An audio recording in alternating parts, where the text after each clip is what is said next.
Mahaba, ahalem, everybody. If you remember, that is how we say welcome and hello.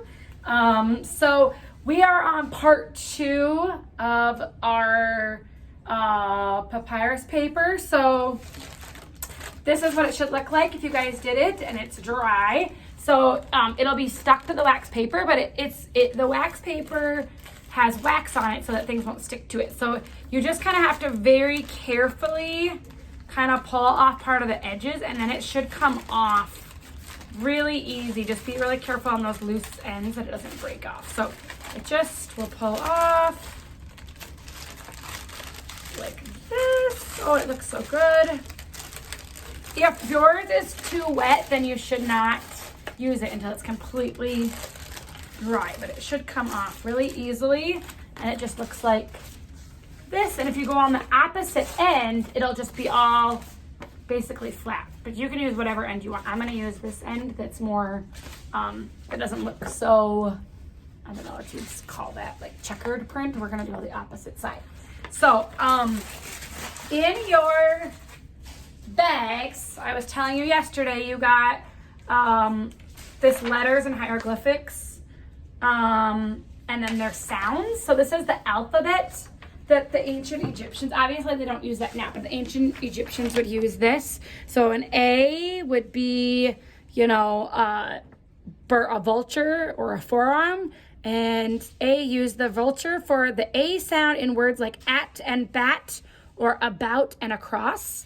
Or you can use the forearm, you use the forearm for the A sound in words like able and make. So that, so there's some different ones for A. Otherwise, like E has a couple different sounds or different words there. But see, like I would be at or the A sound, A or at. So for my name, I'm gonna have to use the forearm in Lindsay.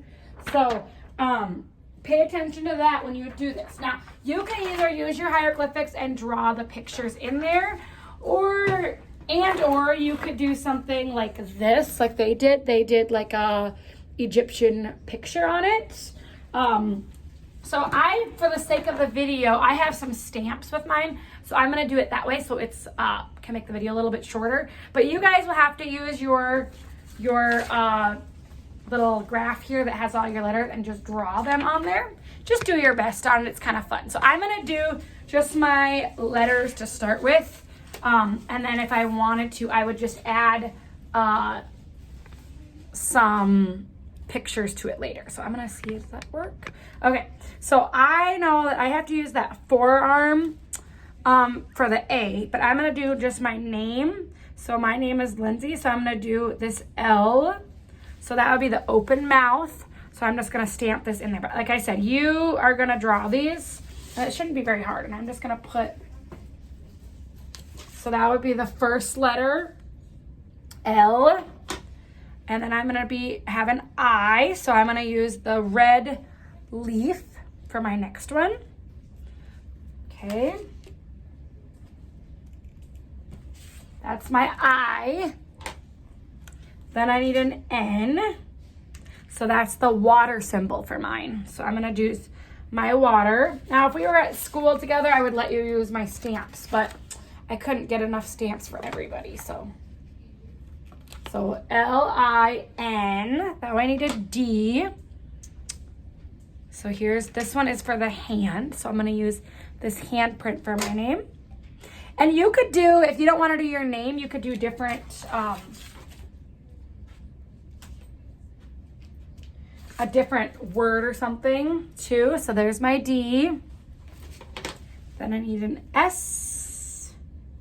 So there's different S's. There's an S and then there's a CH or SH. So I'm gonna use just the S and then there's a C.